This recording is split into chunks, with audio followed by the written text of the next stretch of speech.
శ్రీనివాసని social saving day 1వ తేదీ ఉంది. ఈ సందర్భంగా అది కూడా మనం ఈరోజే జరుపుకుంటున్నాము. సోషల్ ఏజెంట్ ఈయన వంకదారి శ్రీనివాసులని. ఆయన కొంచెం సేవింగ్స్ గురించి చెప్తాడు. అందరూ వినండి. ఎవరికి అవసరమైతే వాళ్ళు అన్నను సంప్రదిస్తే, అన్న ఫోన్ నంబర్ కూడా పెడతాము. అన్నను సంప్రదిస్తే మీరు యూజ్ చేసుకోవచ్చు. అన్న మనకు అన్ని విధాలుగా సహకరిస్తాడు. తెలిసిన వ్యక్తి.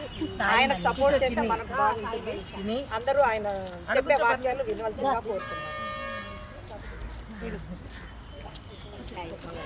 8008 జై వాసవి. అందరికీ నమస్కారం.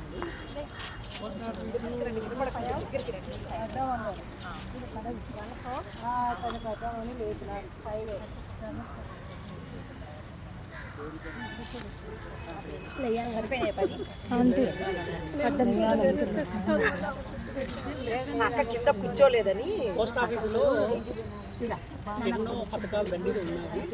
ఒక ఉత్తరాలకే సంబంధం లేకపోకుండా అధిక వడ్డీ ఇస్తూ మళ్ళీ కొత్త కొత్త పథకాలకి ఈ మధ్య కాలంలో చేశారు.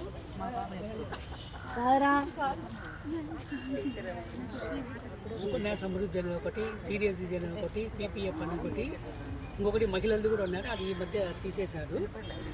నెలల ఇది సేవింగ్స్ అకౌంట్ కూడా ఉంది. ఏ బ్యాంకులో కూడా అన్ని 2%, 2.5%. ఇది సేవింగ్స్ అకౌంట్లో కూడా 4% వడ్డీ వస్తుంది. మీరు ఏదైనా ఉంటే సేవింగ్ చేసుకోవచ్చు, లెక్క కట్టినట్టు తీసుకునేట్టు చేసుకోవచ్చు.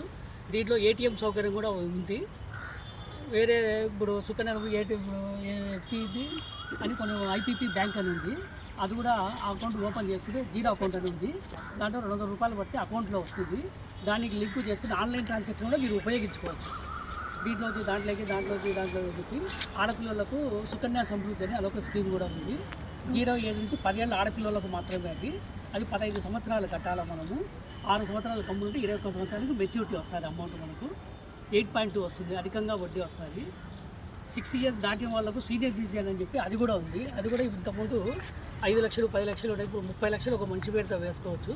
అది మనం ఇన్కమ్ ట్యాక్స్ హస్సీగా చూపించుకోవచ్చు, చేసుకోవచ్చు. ఆర్డీలో కూడా అమౌంట్ పెరిగింది. 6.7 1000 రూపాయలు కట్టినామంటే మనకు 71,300 వస్తుంది. మళ్ళీ 60,000 అవుతుంది. అట్లా ఎంత కావాలంటే అంత మనం కట్టుకుంటూ సేవింగ్ చేసుకోవచ్చు. నెలల మనిషికి ఇంతకుముందు ఫిక్స్డ్ డిపాజిట్ అనేది నెలలా వచ్చే వడ్డీ ఇది 4.5 లక్షలు ఉండేది. ఇప్పుడు 9 లక్షలు చేశాడు. ఒకవేళ 9 లక్షలు వేసుకుంటే ప్రతి నెల 5,550 రూపాయలు అనేది మనకు వడ్డీ వస్తుంది.